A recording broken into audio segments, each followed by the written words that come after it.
ఏమైంది?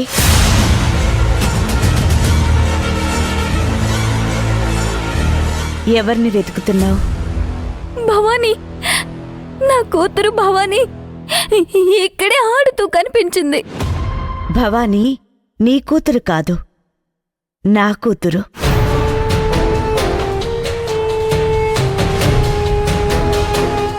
నా కూతుర్ని నువ్వెందుకు వెతుకుతున్నావు? నువ్వు డాక్టర్ జయంతి కాదు. డాక్టర్ జయంతి ఇంకా కెనడాలోనే ఉంది, అసలు ఇండియాకే రాలేదు. చూడు, మర్యాదగా నా కూతుర్ని నాకిస్తే సరే.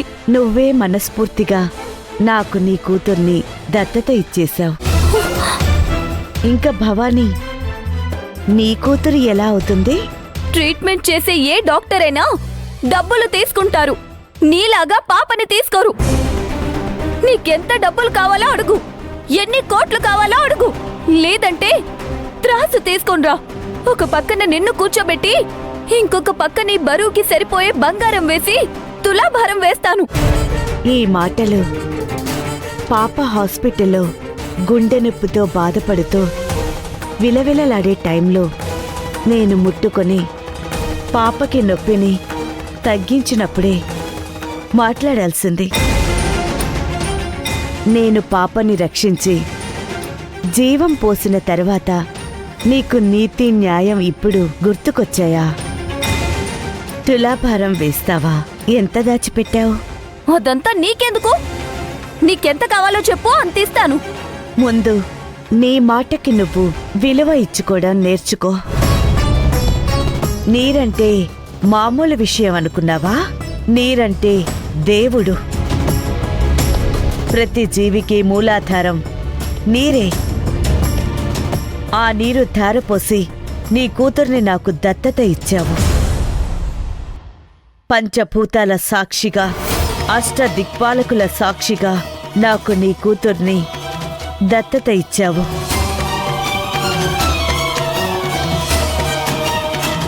అవును, నేను మోసగత్తెనే. నిన్ను మోసం చేశాననే అనుకుందాం, కానీ నేనిచ్చిన మాట ప్రకారం నీ బిడ్డని కాపాడాను కదా. నేనిచ్చిన మాట నిలబెట్టుకున్నాను కదా.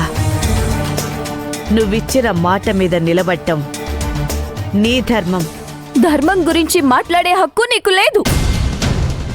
ఉండండి, ఇప్పుడే నేను పోలీసులకు కంప్లైంట్ ఇస్తాను.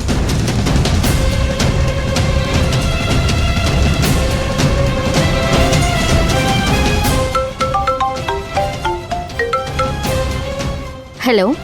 హలో ఇన్స్పెక్టర్ అమల, నేను శివగామి. చెప్పండి మేడం. నా కూతుర్ని ఒక లేడీ కిడ్నాప్ చేసింది. డాక్టర్ అనుకుని నా కూతుర్ని ఆమె దగ్గర ట్రీట్మెంట్ కోసం ఉంచాను.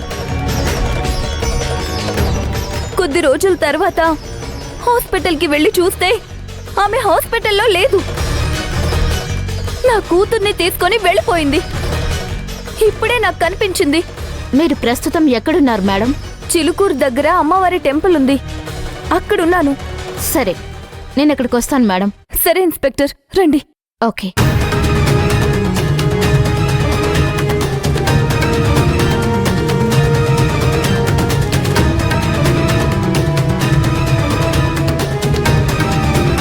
రఘు, బండితి.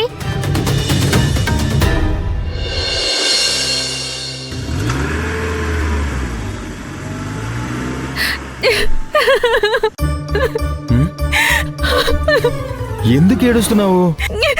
అక్కడ చూడు. Stop stop stop.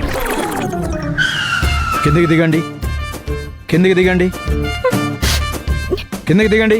Please get down. Dicky తెరు, కార్ చెక్ చేయాలి. సార్.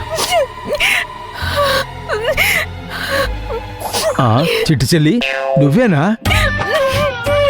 మొన్ననే కదా అమ్మ చనిపోయిందని వెళ్ళావు, ఇప్పుడేంటి హనీమూన్కి వెళ్తున్నావు? ఇదేంటి నన్ను ఇరికించేలా ఉంది?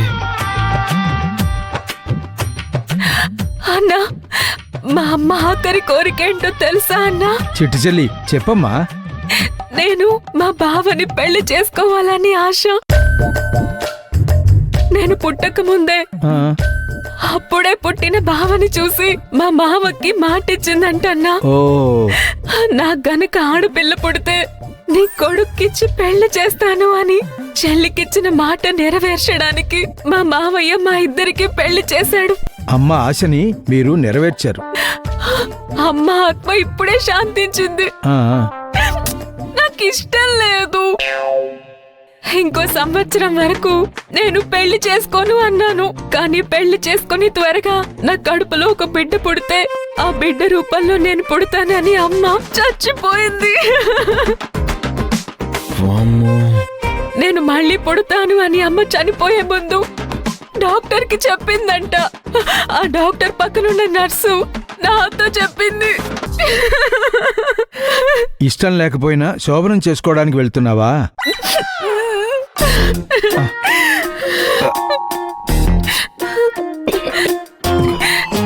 ఎందుకన్నా? శోభనం రాత్రి పాలు కొనుక్కోడానికి పనికొస్తాయి, ఉంచమ్మా. ఎవరైనా పెళ్లిలో కానుక ఇస్తారు, నేను ఇవ్వలేకపోయాను. కనీసం నీ ఫస్ట్ నైట్ కైనా నా కానుక ఇవ్వనివ్వమ్మా. నీ ఫస్ట్ నైట్ పాల ఖర్చు నా డబ్బులతోనేనమ్మా. విక్రమ్, తీసుకోనా? మీ అన్నా చెల్లెళ్ళ అనుబంధం నాదే ఉంది. ఇటు రండి.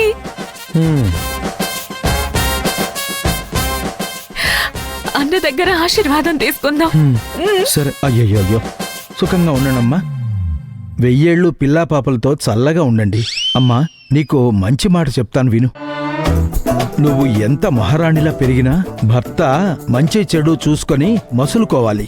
భర్తకి సేవ చేసుకోవాలి. భర్త ఇచ్చిన దానితో తృప్తి పడాలి. తాళి కట్టిన భర్తని దేవుడిలా చూసుకోవాలి.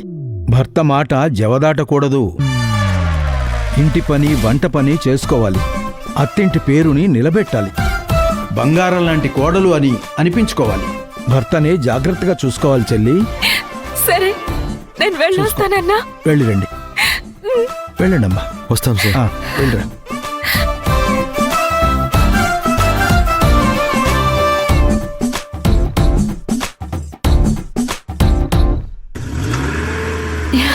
వెళ్ళొస్తానన్నా. బాయ్.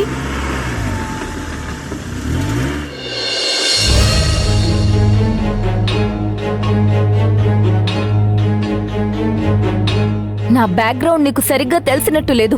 తెలిస్తే ఇలాంటి పని చేసేదానివి కాదు. నేను 1000 కుటుంబాలకి అన్నం పెడుతున్నాను. అవునా? నేనెవరో తెలుసా?